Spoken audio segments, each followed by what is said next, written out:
What if I told you that some cities in the UK are already just one step away from a complete financial breakdown? According to the Office for National Statistics, more than 1 in every 5 people in certain UK towns depends entirely on government assistance just to get by. In other areas, nearly 40% of jobs exist in industries highly sensitive to economic downturns. Think hospitality, retail, and manufacturing. Now picture this. The economy nosedives not next year, not sometime in the future, but tomorrow.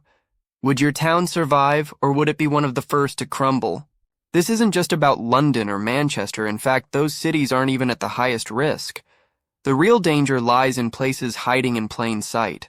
Coastal towns, ex-industrial regions, even some university hubs. Many of them appear perfectly stable on the outside, but scratch the surface and you'll find crumbling infrastructure, busted local budgets, and entire economies leaning on one unstable industry. In this video, we're diving into the 10 UK cities most likely to fall apart. First, if a financial crisis hits, stick around to the end. You might be surprised to see your city on the list, and if it is, you'll want to know exactly why. Starting with number 10, Grimsby. Once the heart of the UK's fishing industry, Grimsby today is hanging by a thread. Its journey from industrial giant to struggling town is one of the country's clearest cases of post-industrial decline. If an economic crash comes, Grimsby might be among the earliest casualties. The town's population is decreasing, not only through natural loss, but also because young, educated people are leaving. With limited good jobs and virtually no cultural or creative scene, Grimsby has a hard time holding on to modern talent. That leads to fewer new businesses, fewer skilled professionals, and a weaker economic base. Its economy is dangerously reliant on just a few industries: seafood processing, maritime logistics, and renewable energy. These are all heavily influenced by global trade, fluctuating commodity prices, and uncertain regulations after Brexit. If the flow of international goods slows or energy markets shift, thousands of local jobs could vanish. Grimsby is also struggling with major social issues, from high rates of disability and mental illness to public services that are severely underfunded. Local councils have had to slash libraries, youth services, and even basic road maintenance just to keep going. The property market paints another grim picture. Homes may be cheap, but that reflects low demand, low wages, and almost zero confidence from investors. Major retail chains have pulled out, and large-scale infrastructure efforts are stuck in limbo due to financial constraints. In a time of crisis, resilience is critical, and unfortunately, Grimsby lacks the diversity, workforce, and investment needed to weather the storm. Without urgent help and a serious recovery plan, it could collapse quicker than most people think. And remember, this is just number 10 on our list. Number 9 is Burnley, a town built on resilience and industry. But in today's fast-changing world, that legacy might not be enough. As global markets change and the UK tightens its belt, Burnley teeters on a dangerous edge. Once a booming textile hub, it's been struggling to reinvent itself. Though there are glimmers of hope, much of Burnley's workforce is still tied to lower-paying jobs in warehousing, logistics, and factory work, exactly the kind of sectors that get hit first during an economic shock. Unlike larger northern cities, Burnley is isolated from major transport and economic routes. Weak road and rail links make it less attractive to big employers and limit regional commuting. In today's economy, connectivity is essential, and Burnley is falling behind. Its digital infrastructure is another issue.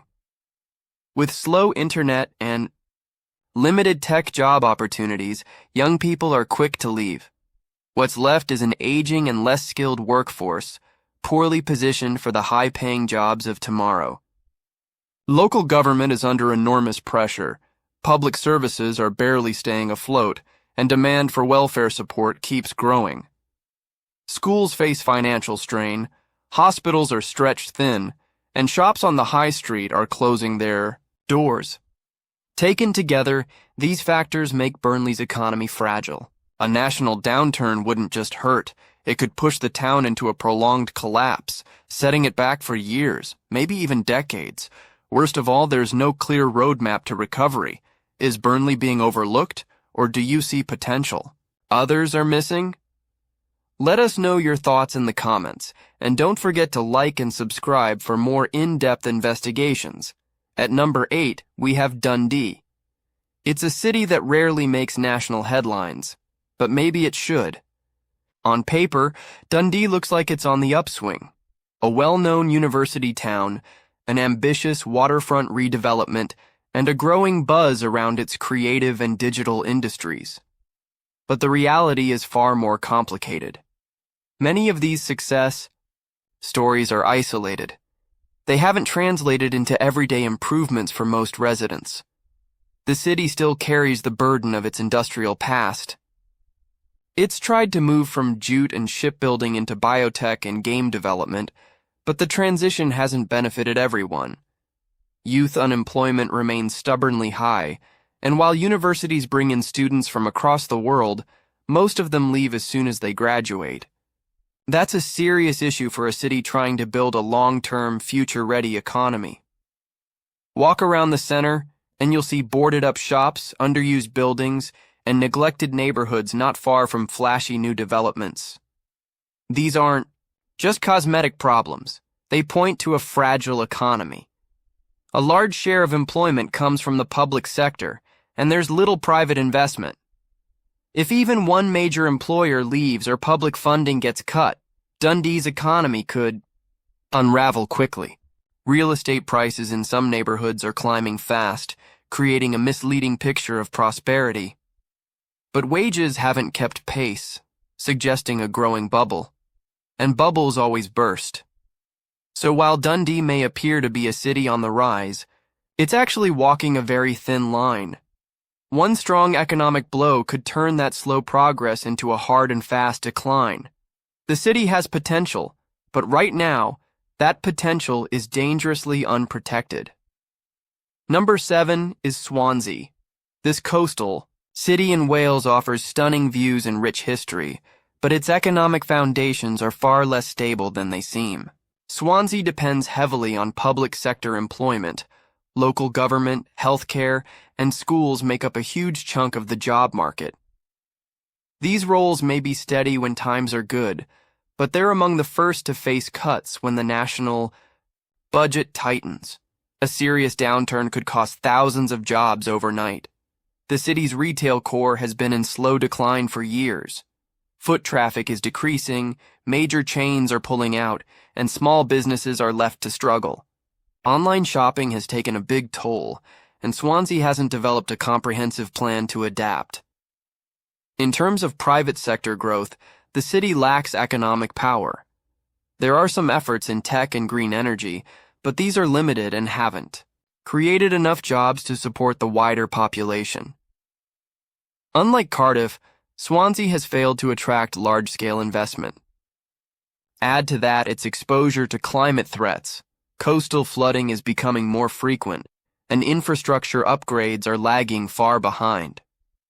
Combined with outdated housing, inefficient transport, and long-standing poverty in many areas, Swansea is on very thin ice. A strong enough recession wouldn't just shake the city, it could tear it apart. This isn't fear-mongering, it's a wake-up call. Vulnerable communities deserve attention before it's too late.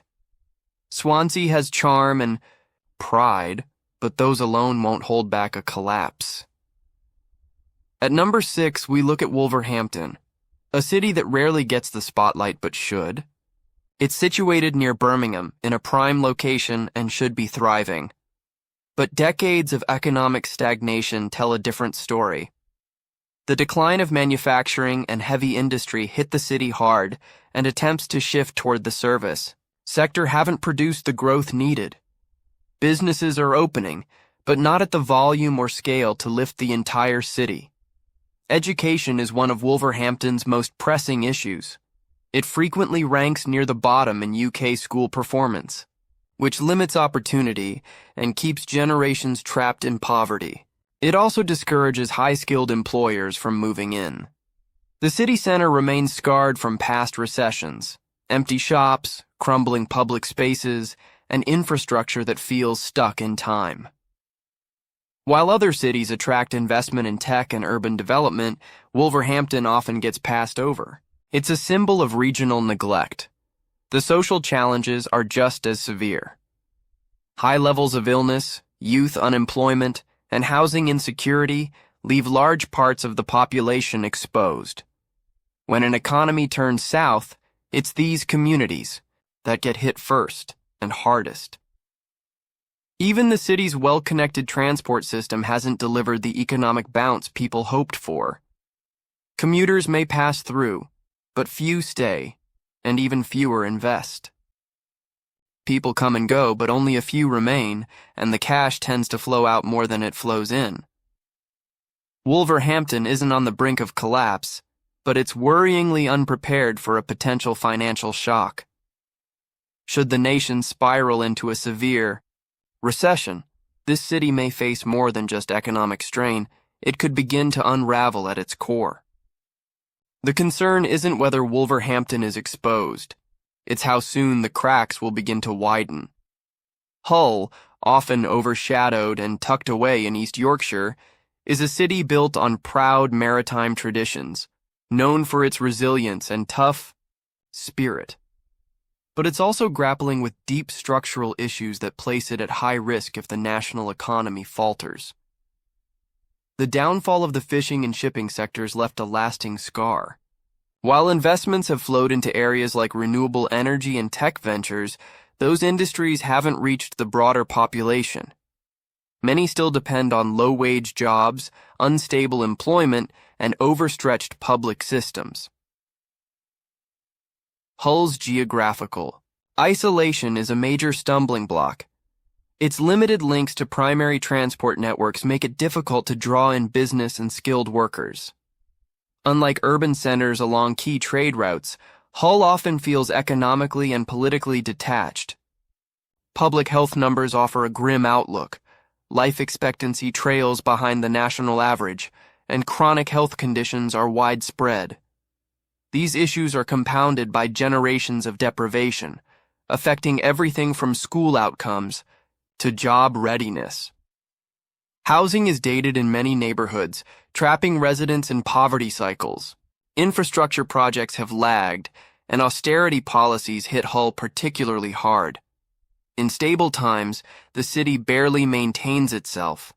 In turbulent times, it quickly sinks. If Britain falls into a harsh recession, Hull lacks the depth and flexibility to adapt. Economic diversification is minimal, emergency reserves are thin, and backup options are virtually non-existent. That's not to say Hull lacks promise. It has grit, ambition, and potential. But those alone won't shield it from collapse. One more serious shock could undo decades of fragile progress almost overnight. Stoke-on-Trent, affectionately dubbed the Potteries, was once a manufacturing giant. Today, it's a city searching for purpose, ambition, and survival. If the UK plunges into an economic downturn, Stoke may be among the first to face lasting damage. The city's industrial roots have long faded, and while some diversification has occurred, Stoke still leans heavily on service industry roles, warehousing, and logistics, all particularly vulnerable to economic swings and automation. Educational performance is another pressing issue. Stoke frequently scores low in national comparisons, with fewer youth going on to higher education or skilled professions. This leads to a feedback loop where skilled labor doesn't stay, and businesses that need it look elsewhere. Infrastructure remains outdated in many parts of the city. While regeneration efforts exist, Stoke's public transport network is underdeveloped, and digital access is still lacking in many areas, cutting it off from the remote work and innovation surge happening elsewhere. Housing prices have risen, but not due to wealth creation. The growth is largely driven by people relocating for affordability, not new prosperity. That creates an unstable property market that could falter if interest rates jump or jobs vanish. Healthcare paints another troubling picture. Stoke has some of the highest rates of preventable disease and hospital admissions. Years of cuts to local health and government services have left little wiggle room. Should a recession strike, Stoke has few safeguards. Without urgent reform, it may fall into a spiral where services fail, employment plummets, and recovery feels out of reach. Stoke is treading water, and one shock could pull it under for good. Sunderland sits on the edge of economic danger, not because it's failing outright, but because it's built around a single fragile pillar. If the UK economy takes a dive, Sunderland could unravel rapidly. At the core of its economy lies the Nissan car plant, a regional powerhouse that directly and indirectly employs thousands. But such heavy reliance is risky. A global downturn, a break in supply chains, or strategic decisions from abroad could eliminate those jobs in a flash. Efforts to broaden the economy have begun, but haven't gained enough traction. While there's been movement into digital and service sectors, these industries remain too small to cushion against the loss of manufacturing jobs. That lack of diversity means vulnerability. Youth unemployment remains alarmingly high, and school performance falls short of national averages, which limits upward mobility and adaptability during crises.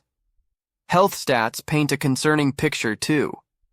Sunderland is near the top in the UK for obesity and smoking, and poverty is widespread.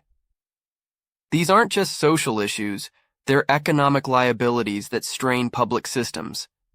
Infrastructure development has fallen behind, with aging housing and neglected neighborhoods becoming common. Many parts of the city seem forgotten. Sunderland has a rich history and hard-working people, but it lacks the economic flexibility to endure major upheaval. If Nissan stumbles or national demand dips, Sunderland could see unemployment levels and societal stress not experienced in decades. Bradford might not get much attention in discussions about vulnerable cities, but it should.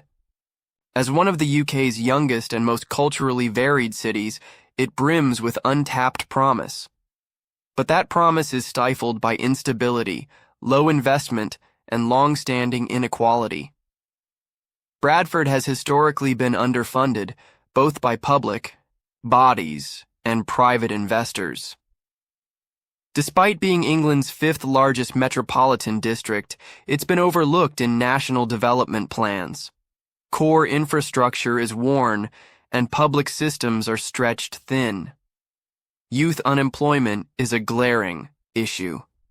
Bradford has one of the largest under-25 populations in the country, yet job options for them are scarce. That mismatch, young, eager workers with nowhere to go, is risky during downturns. The private sector has seen some growth, but large employers are few, and many roles are low-paying or part-time. If a recession wipes out those fragile jobs, thousands could be left adrift. Housing reflects the city's divided fortunes. Some areas are overrun with poor-quality rental stock, while others are priced out of reach.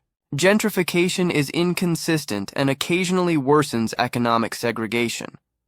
Social unity, while present, is under constant pressure. Poverty, segregation, and the lack of opportunities breed isolation and resentment, making recovery even more difficult. Bradford isn't broken, but it's fragile. Should a deep recession hit, it's unclear whether the city has the political or financial tools to protect its people. The warning signs are already there. A sharp downturn could escalate into a generational crisis. At the top of the list is Blackpool, a town that glitters on the outside with seaside lights and retro charm, but hides some of the UK's deepest economic wounds.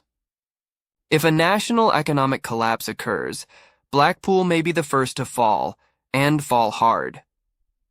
The unemployment rate here is among the worst in Britain, and many who do work are stuck in low-paid seasonal tourism jobs. When tourists disappear, so does the economy. Housing is another major red flag. The market is overloaded with low-quality rentals, many used as emergency shelters or houses of multiple occupancy. These aren't homes that create long-term stability. They're band-aids covering a much deeper problem. Public health statistics are equally grim. Blackpool ranks among the lowest in life expectancy and the highest in mental health issues and drug-related deaths. These aren't abstract numbers.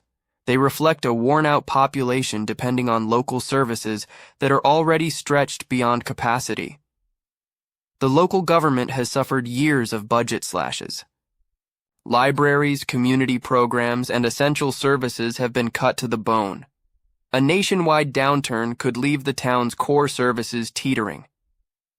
While there's been some effort to move into digital sectors and host large events, the skills gap is huge, and younger residents continue to move away in search of better prospects.